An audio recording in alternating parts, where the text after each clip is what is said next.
Let's dive into some training camp news and react to a couple of storylines that are out there here on Verts. My name is Harrison Graham as training camps are rolling along. And guys, football is kind of back. The Hall of Fame game is tonight. We're not even into August yet. Are you fired up? If you are, like this video. I expect to see hundreds of likes on today's show. And listen, I'm a maniac, so I will be tuning in to a little bit of Trey Lance versus Hendon Hooker tonight. So good to have football back on the television. It's not the real deal, but I'm excited about it. And if you are, hit that like button.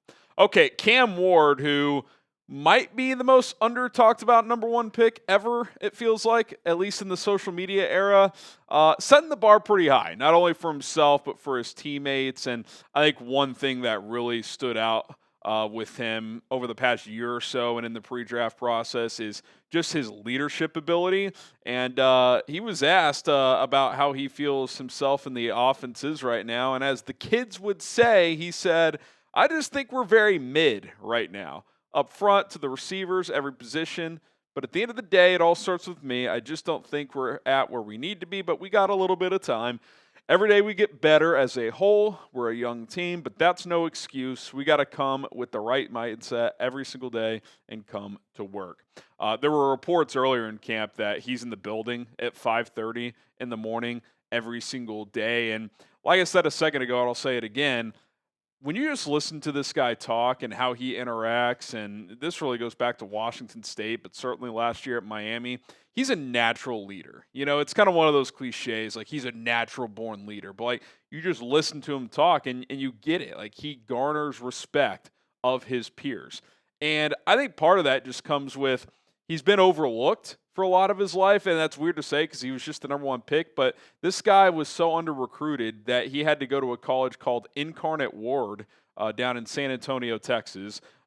He transfers to Washington State, puts up huge numbers there, is, in these kind of shootouts with Michael Penix, goes to Miami, gets a nice little NIL deal, leads them to the brink of the college football playoff, and works his way up, gets better, and becomes the number one pick. And now it seems like he's already very demanding of himself and of his teammates in the NFL. I like his mentality. I like the way he plays with his aggressiveness. Sometimes it can get a little Brett Favre-ian in there, scale it back every once in a while, but he's got the right mentality and the right leadership ability, and just seems like an easy guy to root for. But I also think if you're a Titans fan, I'd be pretty excited about where I'm at with this guy and with this team because they're in a pretty bad division. They're flying under the radar. Got a little AFC South preview coming up as we're going to start our preview series soon.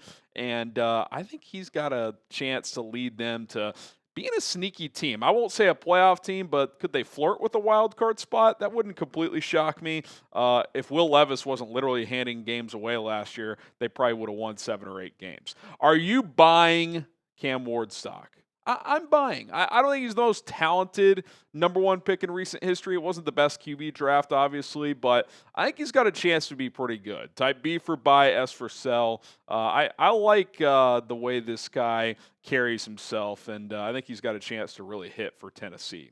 Okay, Travis Hunter, a guy that we all think is going to hit, but we all are also wondering what exactly is going to happen here. Is he going to play both ways? Well, if he had it his way, he would play literally every snap on offense and defense. That's what he said in an interview with CBS Sports. He said, "I definitely think I can play them all," talking about every snap. "If I didn't think I could play them all, I wouldn't be trying to do it. You need to have the right mindset to do it. You got to have the right knowledge and understand that what you're doing when you go out there, you have to take care of your body too." That last part is kind of been the part that everyone's been saying, like, can he hold up? Can he, take on the physicality of just playing that many snaps, but also absorbing the contact on both sides of the ball? But I think what people don't talk about enough is just how smart you have to be to even pull this off, because it's basically two full-time jobs, right? It's like Shohei Ohtani. He's one of the best pitchers in the world, one of the best hitters in the world. But I would argue in some ways, if he actually were able to do this and play a heavy workload on both sides, it's even more difficult. You have to learn the offense. You have to learn the defense. You have to build rapport with Trevor Lawrence. You have to be in wide receiver meetings. You have to be in cornerback meetings. I have no idea how the Jags are handling that part of it and how they're making that work. It's a challenge on them as an organization as well. But we saw him do it in college, and he held up very well.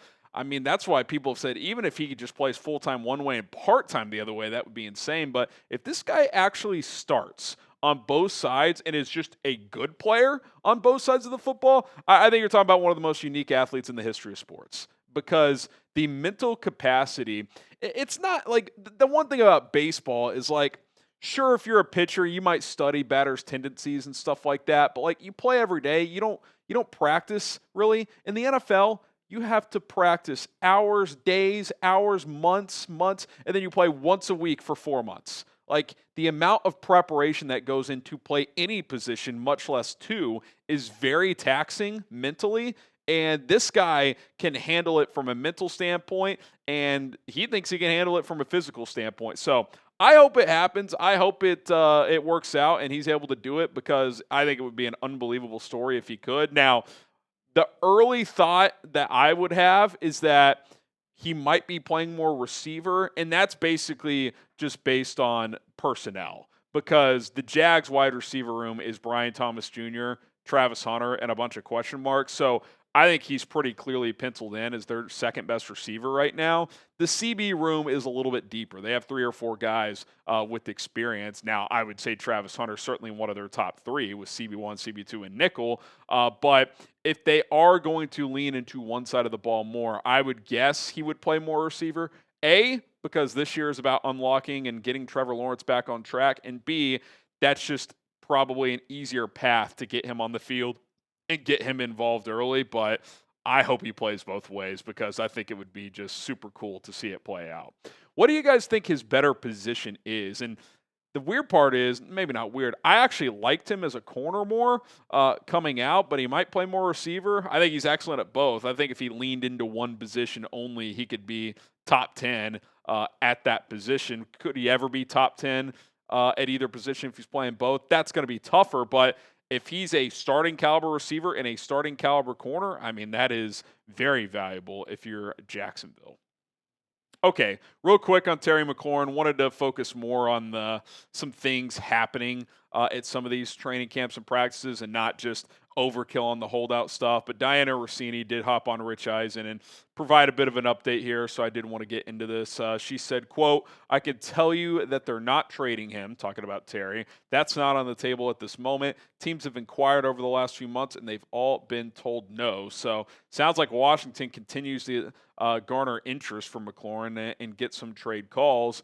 And, you know, I've said all along that T-Mac has the leverage here, because the rest of this receiver room isn't that great. Now, reports out of Commanders camp and from Jaden Daniels himself is that Deebo Samuel looks pretty good. It sounds like he's having a good camp, which, listen, when they traded for him, you were like, hey, just come be our second guy. Just come be a do-it-all playmaker. I still think, even if he looks better, quicker, maybe than expected, I still think you're asking a lot out of him to be your top weapon. Like, if Terry's in the fold, Deebo and Zach Ertz are kind of your secondary weapons, your running back room, you're feeling a lot better about things. But if Deebo is your number one and 35, 36-year-old Zach Ertz is your second best weapon for Jaden Daniels, I don't love that. It's the domino effect. You throw that number one receiver in there, and Terry McLaurin, Deebo, Zach Ertz, your secondary weapons, you feel a lot better about things. So I still think McLaurin has a lot of pull here, has a lot of leverage. I do think the Commanders, the way they've spoken about McLaurin, they want to get a deal done. They feel like they're going to get a deal done, but, you know, they probably don't want to pay the DK deal, and that's what Terry McLaurin wants and honestly deserves, as we outlined the other day, as their career stats are basically identical. So this one could drag out, but I still think in the end, Washington can't afford to lose him. I do not expect him to get traded unless something drastic happens. All right, that's going to do it for our training camp roundup. Appreciate everybody who made it to the end of the video. If you did, it's the last day of the month. If you want to help me finish July strong, hit that subscribe button, and then we are off to August. Hall of Fame game tonight should be interesting, should be fun. It's probably going to be ugly football, but it is football nonetheless. Trey Lance and DJ Uiagalelei playing quarterback for the Chargers. That is going to be a scene. My name is Harrison Graham. We'll see you guys tomorrow.